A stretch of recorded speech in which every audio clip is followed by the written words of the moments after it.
कहानी की शुरुआत होती है एक लड़की से जो रात के समय साइकिल चलाते हुए अपने घर जा रही थी। तभी अचानक उसे सामने एक काला साया दिखाई दिया। वो घबरा गई और जल्दी से साइकिल मोड़ने लगी, लेकिन उसका बैलेंस बिगड़ गया और वो साइकिल समेत सड़क किनारे गहरी खाई में गिर गई। काफी कोशिश के बाद वो किसी तरह खाई से बाहर निकली ही थी कि तभी एक तेज रफ्तार कार आई और उसे जोरदार टक्कर मार दी। लड़की जमीन पर गिर गई और बेहोश हो गई। ड्राइवर डर गया, तुरंत नीचे उतर कर देखा तो लड़की अभी जिंदा थी, लेकिन इसके बाद जो हुआ वो इंसानियत के नाम पर कलंक था। उसे हॉस्पिटल ले जाने की बजाय उन्होंने पुलिस और कानून से बचने के लिए उस घायल लड़की को उठाया और पास की ढलान में फेंक दिया और फिर तुरंत वहां से भाग गए। कुछ ही देर बाद झाड़ियों में छिपा एक अजीब सा क्रीचर उस आवाज से जाग गया। वो तेजी से लड़की के पास आया। लड़की बेहोश थी, लेकिन अचानक उसे तेज दर्द महसूस हुआ, जैसे कोई उसे जिंदा खा रहा हो। वो क्रीचर उसे घसीटकर अंधेरे जंगल में ले गया। लड़की इतनी कमजोर थी कि कुछ भी नहीं कर पाई और आखिरकार वो उस खतरनाक जीव का शिकार बन गई। अगली सुबह लड़की का पिता पुलिस स्टेशन पहुंचा और अपनी बेटी के गायब होने की रिपोर्ट दर्ज करवाई। पुलिस तुरंत जांच में लग गई। उसी समय जंगल में कैंपिंग कर रहे एक कपल को कुछ अजीब मिला। जब उन्होंने पास जाकर देखा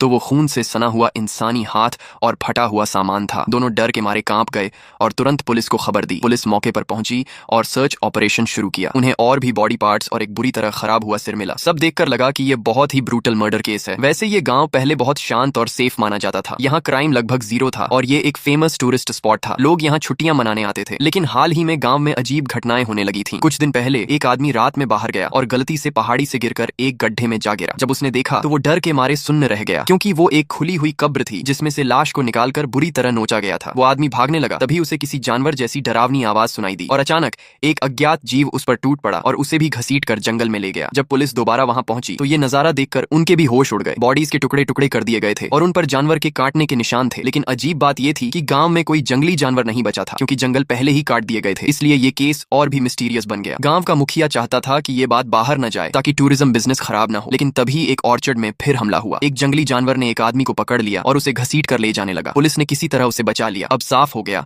कि ये एक खतरनाक जंगली सुअर है। गांव वालों ने शिकारी को बुलाया। जंगल में खोज के दौरान उन्हें एक बहुत बड़ा फुटप्रिंट मिला, जिससे पता चला कि ये कोई नॉर्मल सुअर नहीं है। रात में ट्रैप लगाया गया और आखिरकार एक विशाल जंगली सुअर उसमें फंस गया। उसे गोली मारकर खत्म कर दिया गया। गांव में जश्न मनाया जाने लगा, लेकिन लड़की का पिता, जो खुद एक एक्सपीरियंस्ड शिकारी था, उसने कहा ये असली किलर नहीं है, क्योंकि ये एक मादा सुअर है और उसका ईटा मेल पार्टनर गिर अभी जिंदा है। पोस्टमार्टम में पता चला कि इस सुअर ने इंसान को खाया था, लेकिन फिर भी शक बना रहा कि असली खतरा अभी बाकी है। लेकिन किसी ने उसकी बात को सीरियसली नहीं लिया। गांव वाले मस्ती में गाने गा रहे थे, जश्न मना रहे थे और रोस्टेड पोर्क खा रहे थे। तभी अचानक जमीन हल्की हल्की हिलने लगी। पास बैठा कुत्ता कुछ अजीब महसूस करता है, लेकिन बाकी लोग ध्यान नहीं देते। उन्हें क्या पता था कि 800 किलो का उसका साथी नर सुअर इस बात से आग बबूला हो चुका है और अपनी मरी हुई साथी का बदला लेने रातों रात गांव पहुंचने वाला है। उधर गांव वाले शराब और गानों में इतने मस्त थे कि उन्हें आने वाली मौत का बिल्कुल अंदाजा नहीं था। सिर्फ शिकारी अकून को कुछ गड़बड़ महसूस हुई। उसे लगा जैसे कोई बहुत बड़ा जानवर दरवाजे को जोर जोर से तोड़ने की कोशिश कर रहा हो। उसने तुरंत अपनी बंदूक उठा ली। इसी बीच स्टेज पर गाना गा रही शूलियन को भी माहौल अजीब लगा, लेकिन हंगामा इतना ज्यादा था कि अकून को लोगों को चुप कराने के लिए हवा में गोली चलानी पड़ी। तभी बाहर से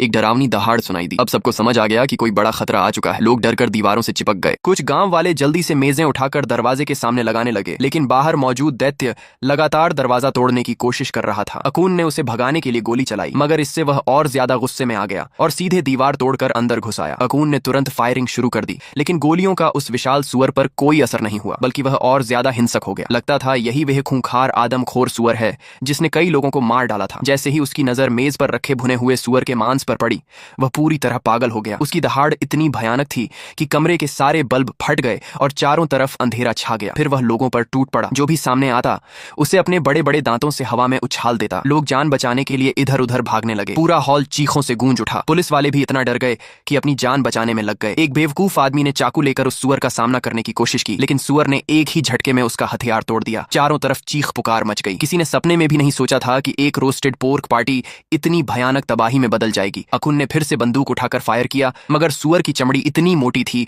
कि गोलियां टकराकर बेअसर हो रही थीं। वह किसी लोहे के राक्षस जैसा लग रहा था। धीरे धीरे वह अकुन की तरफ बढ़ने लगा। उसकी आंखों में खून उतर चुका था। अकुन डर के मारे वहीं जड़ हो गया। तभी वह सुअर अचानक मुड़ा, अपनी मरी हुई साथी के मांस को मुंह में दबाया और वहां से चला गया। कुछ देर बाद वांग नाम का बूढ़ा शिकारी पुलिस वालों के साथ वहां पहुंचा। पूरा गांव तबाह हो चुका था। कई लोग मर चुके थे और बाकी बुरी तरह घायल थे। वांग बूढ़े ने कांपते हुए अकुन से कहा कि जानवरों में भी भावनाएं होती हैं, खासकर ऐसे खतरनाक जानवरों में। गांव वालों ने उसकी साथी को मारकर खा लिया, इसलिए वह सुअर अब हर हाल में बदला लेगा। अकुन ने कसम खाई कि वह उस आदमखोर सुअर को मारकर ही दम लेगा। वांग बूढ़े ने भी अपनी पुरानी बंदूक निकाली और कुछ जवान लड़कों के साथ मिलकर एक नई शिकार टीम बना ली। सभी लोग जंगल में उस विशाल सुअर की तलाश में निकल पड़े। घंटों खोजने के बाद भी उन्हें सिर्फ अध खाए जानवरों की लाशें मिली। शाम होते होते उन्हें पहाड़ों के बीच एक बूढ़ा आदमी मिला। उसने उन्हें चेतावनी दी कि यह कोई साधारण जंगली सुअर नहीं है, ये युद्ध के समय वैज्ञानिकों द्वारा किया गया एक खतरनाक प्रयोग है। उसकी ताकत इतनी ज्यादा है कि वह मोटी लोहे की चादर भी तोड़ सकता है और गोलियां भी उसकी चमड़ी नहीं भेद पाती। लेकिन किसी ने बूढ़े की बात नहीं मानी। अगले दिन उन्हें उस विशाल सुअर के पैरों के निशान मिल गए। साथ ही एक पुराना जाल भी मिला जिसे पहले बाघ पकड़ने के लिए इस्तेमाल किया जाता था। उन्होंने उसे ठीक करके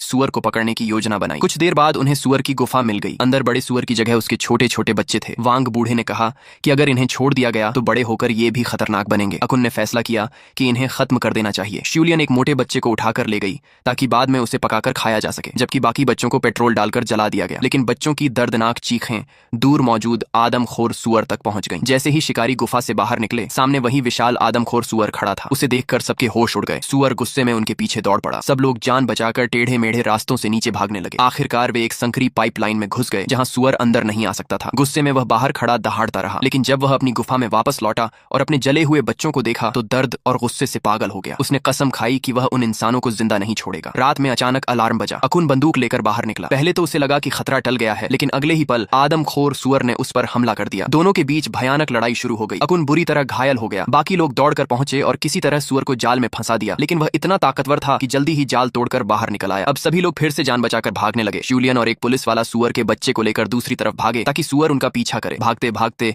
दोनों फिसलकर गंदे नाले में जा गिरे। कुछ ही देर में सुअर वहां पहुंच गया, लेकिन वह हमला नहीं कर रहा था क्योंकि उसे डर था कि कहीं उसका बच्चा घायल न हो जाए। उसी वक्त एक विशाल अजगर वहां आ गया और सुअर पर हमला कर दिया। इस मौके का फायदा उठाकर दोनों वहां से भाग निकले और एक सुरंग में पहुंच गए जहां उन्हें एक पुरानी रेल ट्रॉली मिली। वे तुरंत उस पर बैठ गए और पूरी ताकत से उसे चलाने लगे, लेकिन पीछे से फिर उसी आदमखोर सुअर की डरावनी दहाड़ सुनाई देने लगी। वह अब भी उनका पीछा कर रहा था। हैरानी की बात यह होती है कि उस खतरनाक आदमखोर जंगली सुअर का टक्कर मारना उन्हें नुकसान नहीं पहुंचाता, बल्कि काट और भी तेज भागने लगती है। पीछे से दौड़ते उस डरावने सुअर को देखकर दोनों ओर तेज स्पीड बढ़ाते हैं। तभी सामने अचानक एक अंधेरा माइनिंग टनल दिखाई देता है। डरने का समय नहीं था, इसलिए दोनों सीधा उसी में घुस जाते हैं, ये सोचकर कि शायद तंग रास्ते में सुअर नहीं आ पाएगा। लेकिन उनकी ये सोच गलत साबित होती है। वो विशाल सुअर पूरी ताकत से टकराते हुए अंदर घुस आता है और रास्ते के सारे लकड़ी के सपोर्ट तोड़ देता है। दोनों बिना रुके आगे भागते रहते हैं क्योंकि जरा सी गलती मतलब मौत। आखिरकार वो एक पुरानी बंद फैक्ट्री में पहुंच जाते हैं। उन्हें लगता है कि वो सुअर से बच गए हैं, लेकिन तभी सामने रास्ता बंद मिलता है। कार्ट अभी भी तेज भाग रही होती है और सामने नुकीले लोहे के सरिये लगे होते हैं। किसी तरह वो इमरजेंसी ब्रेक लगाकर बच जाते हैं, लेकिन तभी पीछे से फिर उस सुअर की दहाड़ सुनाई देती है और दोनों डर से कांप उठते हैं। वो बाहर निकलने का रास्ता ढूंढते हैं, लेकिन एग्जिट लोहे की जाली से बंद होता है। मजबूरी में वो एक छोटे कमरे में छिप जाते हैं और कोने में बैठकर डर के मारे कांपते रहते हैं। सुअर अंदर आता है और उन्हें ढूंढने लगता है। असल में वो उन्हें इसलिए पीछा कर रहा होता है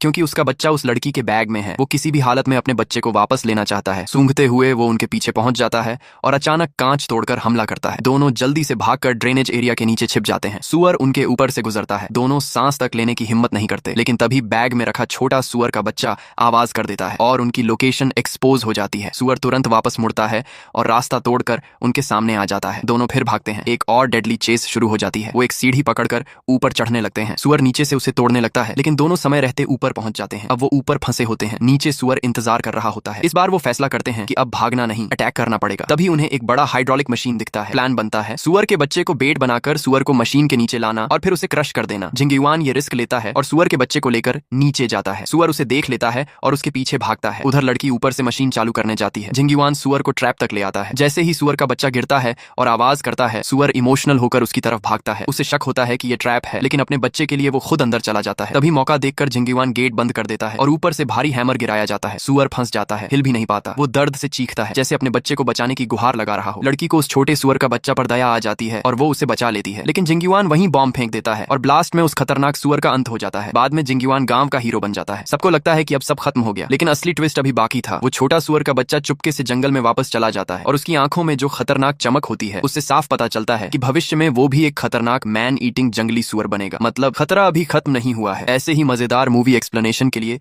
चैनल को लाइक और सब्सक्राइब करना मत भूलना।